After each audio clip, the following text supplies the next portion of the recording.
बड़ी खबर झांसी से सड़क हादसे में माफिया अतीक अहमद के बेटे की मौत। अतीक अहमद के बेटे अवान की मौत तेज रफ्तार कार डिवाइडर से टकराई। पुंछ थाना क्षेत्र में हादसा हुआ। कानपुर झांसी नेशनल हाईवे पर डिवाइडर से कार टकराई। मौके की तस्वीर आपको दिखा रहे हैं अवान, जिसकी तस्वीर ये। अतीक के बेटे अवान समेत 2 की मौत, 3 जख्मी। बताया जा रहा कि तेज रफ्तार गाड़ी हादसे का शिकार डिवाइडर से टकराने के बाद और आगे वाली सीट पर अवान बैठा हुआ था और जो गाड़ी चला रहा था उसकी भी मौत, जबकि 3 जख्मी। उन्हें ट्रॉमा सेंटर ले जाया गया, जहां से मेडिकल कॉलेज झांसी रेफर किया गया है और वहां इलाज बाकी 3 का चल रहा है। मौके पर पुलिस और इसके अलावा जांच पड़ताल में अधिकारी जुट गए हैं। तो बड़ी खबर, साथ ही साथ तस्वीर आपको दिखा रहे हैं जिस तरीके से यह हादसा हुआ।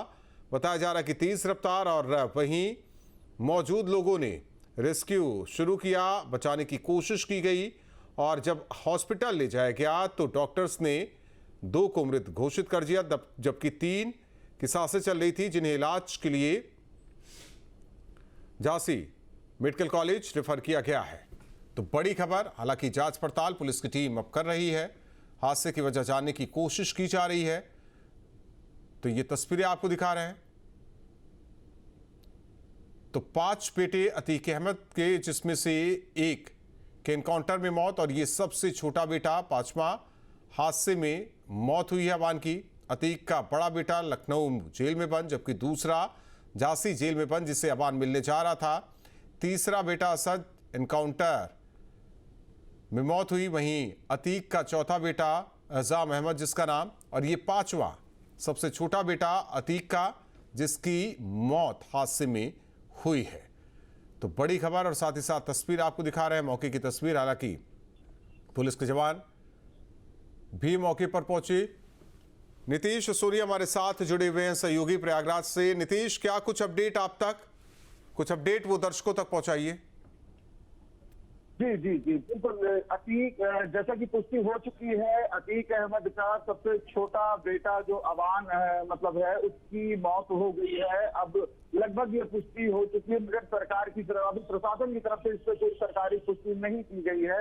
तस्वीरों के माध्यम से जैसे कि पता चल रहा है कि अतीक अहमद का बेटा ही है और जो गाड़ी वहां पर पाई गई है वो जैद के नाम की बताई जा रही है, मोहम्मद जैद के नाम की बताई है। अक्सर ये लोग अपने भाई से मिलने झांसी, क्योंकि जेल में इनके भाई बंद है, वहां जाया करते थे और हर महीने 2 महीने में इस तरह से चक्कर लगा करते थे, वहां पर आना जाना लगा रहता था।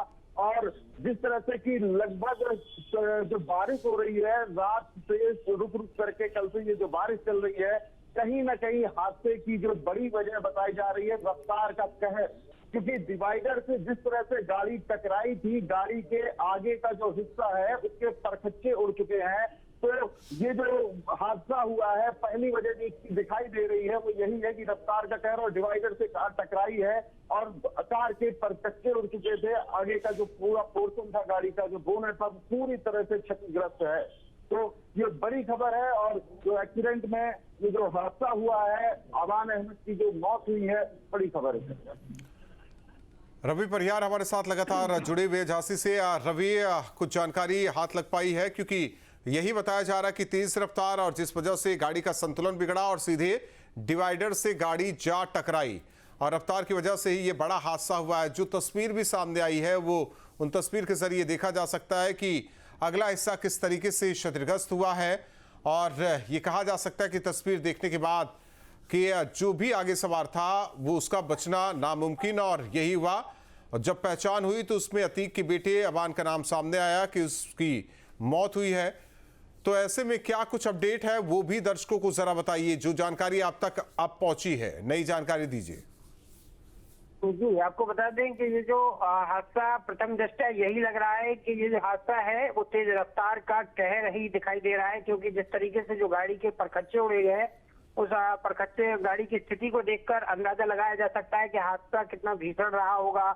और जैसे ही ये हादसा हुआ तो हाईवे पर किस तरीके से मदद की चीख पुकार लगाई गई होगी। मौके पर जैसे ही राहगीरों द्वारा पहुंचे, उनके द्वारा रेस्क्यू किया गया और उसके बाद पुलिस पहुंची तो करीब 40 मिनट तक पुलिस द्वारा रेस्क्यू किया गया। उसके बाद उनको घायलों को मोट के ट्रामा सेंटर में भर्ती कराया गया। वहां से अब उन घायलों को झांसी के मेडिकल कॉलेज के लिए रेफर कर दिया गया है, जहां से लगभग 35 से 40 मिनट के दरमियान सभी घायल मौत के ड्रामा झांसी के मेडिकल कॉलेज पहुंचेंगे, जहां पर पहले से ही पुलिस द्वारा व्यवस्था की गई है, तमाम पुलिस फोर्स तैनात किया गया है। इसके अलावा जो बताया गया है कि जो मृतक है उनके परिजनों को लगातार सूचना देने का काम किया जा रहा है और जो घायल है उनकी शिनाख्त करने का भी काम किया जा रहा है, लेकिन अभी तक किसी भी प्रकार से कोई भी आधिकारिक पुष्टि नहीं हुई है कि कौन कितने लोग जिसमें जो अवान की जो उसके अलावा दूसरा मृतक कौन है और घायल कौन कौन उसमें सवार थे और ये कहां से कहां जा रहे थे। लेकिन जिस तरीके से जो बताया गया है कि जो कार है जिसका नंबर UP 70 FW 2432 बताया पुल से झांसी की ओर आ रही थी और ये हादसा उस दौरान हुआ जब अतीक अहमद का सबसे छोटा बेटा अवान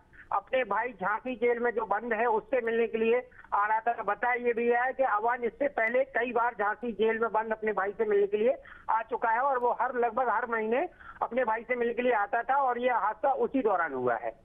नीतीश लगातार हमारे साथ प्रयागराज से जुड़े। नीतीश, क्या कुछ जानकारी, कितने बजे अवान अपने साथियों के साथ निकला था झांसी के लिए? देखिए, यहाँ से प्रयागराज से जो झांसी की दूरी है तकरीबन 350 से 400 किलोमीटर के आसपास की दूरी है और लगभग जो ये दूरी तय करने में समय लगता है 4 से 5 घंटे के समय लग जाता है। और अगर अंदाज लगाया जाए तो जिस तरह से घटना की जो जानकारी हुई है तकरीबन 12 साढ़े 12 के आसपास की घटना बताई जा रही है, तो तकरीबन 4 से 5 घंटे का पहले का आप समय निकाल सकते हैं, क्योंकि अभी ये जानकारी नहीं हुई है कि वो जेल में अपने भाई से मिलने जा पाया था या उसके पहले ये हादसा हो गया है या वहां पे वापसी होते समय भी इस तरह की कोई जानकारी नहीं आई है। और अगर यहाँ से सफर की बात किया जाए तो लगभग 4 से 5 घंटे का सफर होता है। बरसात का मौसम है और बरसात के मौसम पे गाड़ी अगर 70-80 किलोमीटर की स्पीड पे होती तो शायद कंट्रोल में होती, गाड़ी 100 के पार रही होगी। और एक चीज और मैं आपको बताना चाहूँ, क्योंकि अभी तक जिस तरह से गाड़ी की कंडीशन जो दिखाई दी है उसमें कहीं भी एयर बैग खुले नहीं दिखाई दिए, तो इसका मतलब सीट बेल्ट नहीं लगी रही, क्योंकि जो आगे का हिस्सा है अगर सीट बेल्ट लगी होती तो शायद एयर बैग खुलते। बहुत बड़ी इसमें हादसे में कई और भी चीजें भी सामने आएंगी। जांच का विषय है, पुलिस जांच कर रही है और लगभग 4 से 5 घंटे का समय लगता है। अब ये तो आगे की जानकारी है कि मुलाकात हो पाई थी, मिलने जा पाए थे कि नहीं जा पाए थे अपने भाई से। रवि, जो तस्वीर आई है गाड़ी की, हालांकि दूसरी तरफ से देखा जाए तो जो ड्राइवर का हिस्सा है, ड्राइवर सीट या उसके पीछे वाले, वो तो सुरक्षित देखी जा सकती है, लेकिन जो को ड्राइवर और उसके पीछे का हिस्सा है वो ज्यादा क्षतिग्रस्त दिखाई दे रहा है। जो तस्वीर अब निकलकर सामने आई है दोनों साइड से या पीछे से, वो तस्वीर साफ तौर पर दर्शक भी देख सकते हैं। ये दूसरी तस्वीर दर्शकों को दिखा रहे हैं किस तरीके से हादसा और हादसे के बाद कि ये तस्वीर आप देखिए। बताया जा रहा है कि ड्राइवर के बगल वाली सीट पर अबान और उसके पीछे 3 साथी उसके और जो गाड़ी चला रहा था उस वाले हिस्से को देखिए। डैमेज सबसे ज्यादा बगल वाली सीट वाले हिस्से पर हुआ है, यानी कि इंजन वाले हिस्से पर। तो इन तस्वीर के जरिए आप देख सकते हैं। एक जरा समझाइए, जो तस्वीर भी आप देख रहे हैं रवि, ये क्या गाड़ी वहां घूम भी गई क्या टकराने के बाद? जी, आपको बता दें कि ये जो कार है ये कानपुर से यानी अगर जिस तरीके से हमारे सहयोगी जो प्रयागराज से है नीतीश जी, उनके द्वारा बताया गया है कि प्रयागराज से झांसी आने के लिए लगभग करीबन 5 से 6 घंटे का वक्त लगता है।